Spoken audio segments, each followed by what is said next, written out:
Hi everyone, welcome in the first episode of Steven's Week in 2017. After a short holiday break, I'm ready to spoil you again with technology and marketing news every Friday afternoon. So thanks for being here.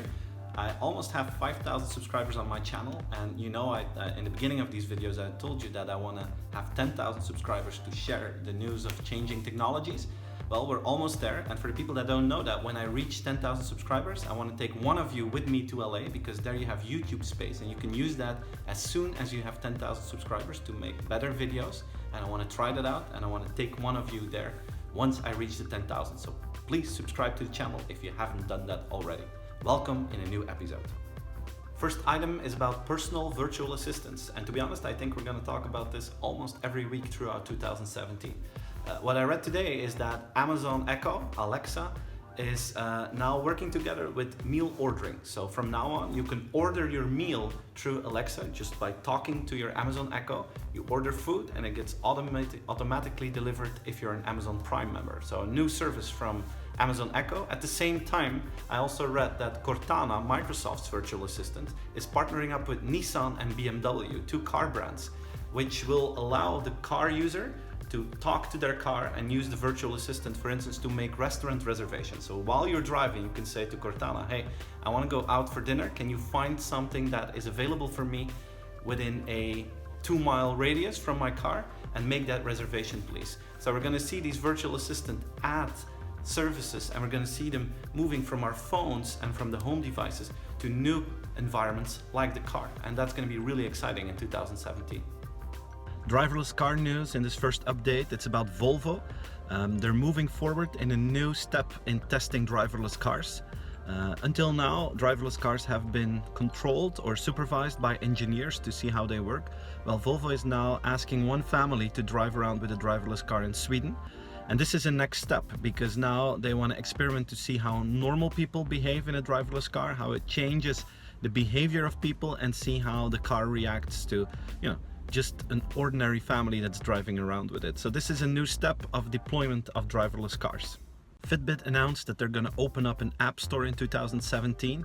Fitbit is one of the wearable leaders. They have a big community of users, but they're not in the smartwatch industry because the amount of possibilities with the device is still limited. With opening a app store, they're going to open up to developers, and their goal is to make more applications that are focusing on healthcare and a healthy lifestyle, so that people can use their Fitbit for more alternatives than today, so they can enter the smartwatch business. Next to that, it is of course a new revenue stream for Fitbit as well. So I think this is a smart move of them. You could argue that they're a little bit late because the market is already taken by Apple and by Samsung, but at the same time the adoption of smartwatches is still very low, so there may be still an opportunity to move forward in this market, looking at the big community Fitbit already has. Uber launched a new website. It's called Movements, and it contains the data of all the traffic movements of Uber vehicles in the world. And they want to open up this data for traffic management planners or city planners to make sure that they can use that data to optimize the traffic infrastructure and the mobility services of a city or a certain environment. Next to that, I think that Uber is also hoping to become more transparent and seen as a trustworthy partner in the future of mobility by sharing their data with important players in this field. Alibaba finished the acquisition of the Intimi Group.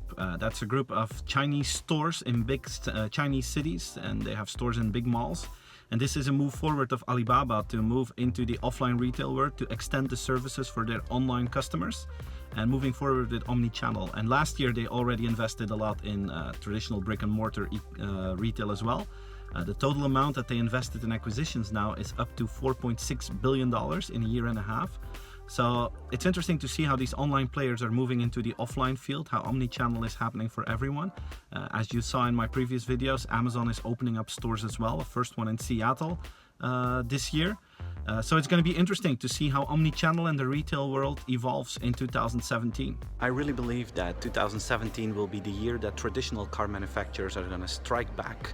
And at CES you saw a number of things that proved that point. And to be honest, I've been working a lot together with the guys from Mercedes quite lately, and I think they're doing an awesome job. And at CES they announced their new plan to boost their R&D investments of their vans.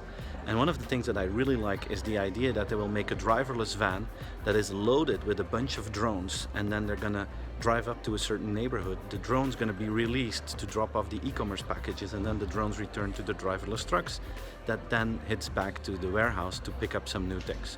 And they won't just do this with drones. I saw examples where they were gonna build trucks and vans that carry small robots, and those robots will drive around in a neighborhood to drop off the packaging. Fully automated, not from Tesla, not from Google, but from a traditional manufacturer like Mercedes. And I'm convinced that we're going to see more of that in the next few years. But congrats to Mercedes for this boost of R&D. So this was the first show of 2017. It was a fun week to start with. I hope you enjoyed it. I hope you will share the show. I hope I will see you next week. Bye bye. Have fun.